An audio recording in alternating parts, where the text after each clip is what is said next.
গতকাল বিজেপির জয়ের ঘোষণা হওয়ার পরে ফাইল লোপাট বা নষ্ট হওয়ার আশঙ্কায় কিন্তু মুখ্য সচিব তিনি নির্দেশ জারি করেন এবং নবান্ন সহ সমস্ত সরকারি অফিসে শুরু হয় কড়া নজরদারি। গতকালের পর আজও কিন্তু সেই একই ছবি, নবান্নের 5টি গেটের পাহারায় রয়েছে কেন্দ্রীয় বাহিনী।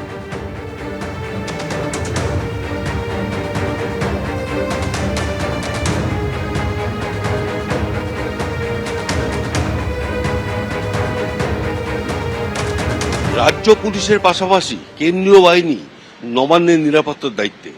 আমরা প্রতিটা গেটে, নবান্নের যে 5টি গেট রয়েছে, প্রতিটা গেটেই কিন্তু নিরাপত্তা বাহিনী, কেন্দ্রীয় নিরাপত্তা বাহিনী তারা নিরাপত্তা দিচ্ছে এবং নবান্নে যারা ঢুকছে এবং যারা বেরোচ্ছে তাদের প্রত্যেকের কাগজপত্র, ব্যাগ, ফাইল, আই কার্ড সবকিছু চেক করছে এবং তারপর ঢুকছে এবং এমনকি মিডিয়ার মানুষদেরও সমস্ত কিছু দেখা হচ্ছে। এর কারণ যেটা সেটা জানা গেল যে নবান্নে পালা বদলের সাথে সাথেই গতকাল মুখ্য সচিব একটি বৈঠক করেন উচ্চ পর্যায়ে। সেই বৈঠকে সিদ্ধান্ত হয় যে নবান্নের দায়িত্বে, আপাতত নিরাপত্তার দায়িত্বে কেন্দ্রীয় বাহিনীকেও রাখা হবে পুলিশের পাশাপাশি। তারপরই কেন্দ্রীয় বাহিনী ডেকে নেওয়া হয় নবান্নের তরফ থেকে।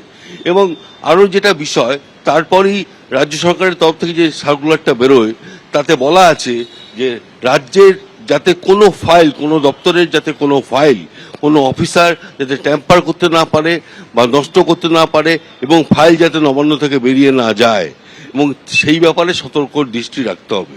এবং আজকে যেটা গতকালও ছিল এবং আজকেও যেটা দেখা গেল যে কেন্দ্রীয় বাহিনী সেই কাজটাই মূলত করছে।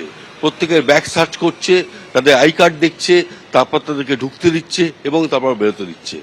এরা শপথ গ্রহণ অনুষ্ঠান শেষ না হওয়া অবধি নবান্নের নিরাপত্তার দায়িত্বে থাকবে। ক্যামেরায় জয়ন্ত বেরার সাথে সুমন ঘরাই, এবিপি আনন্দ, কলকাতা। পশ্চিমবঙ্গে গেরুয়া ঝড় খড়কুটোর মতো উড়ে গেল তৃণমূল কংগ্রেস। 15 বছর পর ফের এ রাজ্যে হলো পালাবদল। 2/3 বেশি সংখ্যাগরিষ্ঠতা নিয়ে সরকারে আসছে বিজেপি। অঙ্গ কলিঙ্গর পর এবার বঙ্গ রাজ্যে প্রথমবার বিজেপি ক্ষমতা এলো। ঘরের মাঠ ভবানীপুরে মমতা বন্দ্যোপাধ্যায়কে হারালেন শুভেন্দু অধিকারী। ভবানীপুরের সঙ্গে সঙ্গে নন্দীগ্রামেও জিতলেন শুভেন্দু অধিকারী। 2021-এ নন্দীগ্রামে মমতা বন্দ্যোপাধ্যায়কে পরাজিত করেছিলেন তিনি। মোট 19 জন মন্ত্রী ভোটের ময়দানে ধরাশায়ী হলেন এই 2026-এর বিধানসভা নির্বাচনে। শূন্যের গেরো কাটিয়ে বিধানসভায় খাতা খুলল সিপিএম এবং কংগ্রেস।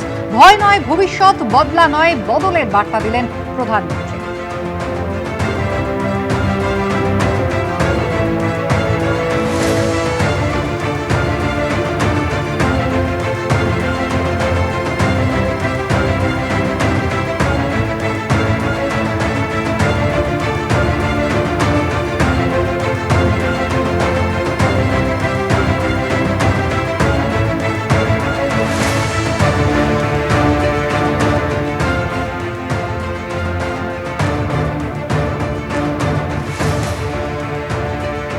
শেষ হয়েও হলো না শেষ। গতকাল 293টা আসনের ভোট গণনা ছিল, আপনারা জানেন। যদিও তার মধ্যে এখনো পর্যন্ত রাজারহাট নিউ টাউন বিধানসভা কেন্দ্রে কিন্তু ফের পুনর্গণনা করা হচ্ছে। কথা বলতে সরাসরি আপনাদের নিয়ে যাব, রুমা পাল আমাদের প্রতিনিধি রয়েছেন আমাদের সঙ্গে। রুমা, তুমি যেমনটা বলছিলে যে একেবারে শেষ 3 রাউন্ড, সেই গণনা বাকি ছিল, এখনো পর্যন্ত কি আপডেট রয়েছে? দেখো, কিছুক্ষণ আগেই জানাচ্ছিলাম, বেশ কয়েক ঘন্টার আগের একটা চিত্র যেটা ওয়েবসাইটে দেখা যাচ্ছে যে 18 রাউন্ডের মধ্যে 17 রাউন্ড গণনা হয়েছে। সেখানে তৃণমূল কংগ্রেসের তাপস চট্টোপাধ্যায় তিনি পেয়েছেন 1,06,250টি ভোট এবং 323 ভোটে এগিয়ে রয়েছেন। যেখানে পীয়ূষ কানোরিয়া যিনি বিজেপির, তিনি 1,05,927টি ভোট পেয়েছেন, 323 ভোটে পিছিয়ে রয়েছেন। জানিয়ে রাখি যে পোস্টাল ব্যালটের রিকাউন্ট হচ্ছে এবং লাস্ট 3 রাউন্ডের পুনর্গণনা চলছে। কেন? কারণ তৃণমূল কংগ্রেসের তরফ থেকে প্রার্থী যিনি রয়েছেন তাপস চট্টোপাধ্যায়, তিনি দাবি করেছিলেন যে পুনর্গণনা হোক, কারণ তাদের বক্তব্য যে তারা জিতছে এবং যেহেতু 10 থেকে 12,000 তারা লিড দেবেন, এমনটা তাদের বক্তব্য। তাদের অভিযোগ যে এটা আবার রিকাউন্ট করা হোক, কারণ বিজেপিকে জেতানো হচ্ছে, এমনটা কিন্তু তারা অভিযোগ করেছেন। অন্যদিকে অবশ্যই বিজেপির তরফ থেকেও জানানো হয়েছে যে তারা রিকাউন্ট যখন হচ্ছে তারা জিতছে। এই ধরনের পরিস্থিতির মধ্যে কমিশন সিদ্ধান্ত নিয়েছে এটা পুনর্গণনা করা হবে এবং সেই কারণেই কিন্তু পোস্টাল ব্যালটে পুনর্গণনা এবং তার সঙ্গে লাস্ট 3 রাউন্ড যেটা রয়েছে সেটা পুনর্গণনা চলছে এবং পুনর্গণনা অনেকটাই এগিয়েছে। সেক্ষেত্রে অবশ্যই যখন ওয়েবসাইটে এটা আপলোড করা হবে সেটাই কিন্তু অফিসিয়ালি ডিক্লেয়ার করা হবে কমিশনের তরফ থেকে যে আদপে কে জিতছে। এবং এটা ঠিক যে তৃণমূল কংগ্রেসের তরফ থেকে যে দাবি করা হয়েছিল সেই দাবি মেনেই কিন্তু পুনর্গণনা চলছে। ধন্যবাদ। পশ্চিমবঙ্গে গেরুয়া ঝড় খড়কুটোর মতো উড়ে গেল তৃণমূল কংগ্রেস। 15 বছর পর ফের এ রাজ্যে হলো পালাবদল। 2/3 বেশি সংখ্যাগরিষ্ঠতা নিয়ে সরকারে আসছে বিজেপি। অঙ্গ কলিঙ্গর পর এবার বঙ্গ রাজ্যে প্রথমবার বিজেপি ক্ষমতায় এলো।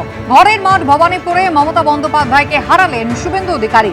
ভবানীপুরের সঙ্গে সঙ্গে নন্দীগ্রামেও জিতলেন শুভেন্দু অধিকারী। 2021-এ নন্দীগ্রামে মমতা বন্দ্যোপাধ্যায়কে পরাজিত করেছিলেন তিনি। মোট 19 জন মন্ত্রী ভোটের ময়দানে ধরাশায়ী হলেন এই 2026-এর বিধানসভা নির্বাচনে। শূন্যের গেরো কাটিয়ে বিধানসভায় খাতা খুলল সিপিএম এবং কংগ্রেস। ভয় নয় ভবিষ্যৎ, বদলা নয় বদলের বার্তা দিলেন প্রধানমন্ত্রী।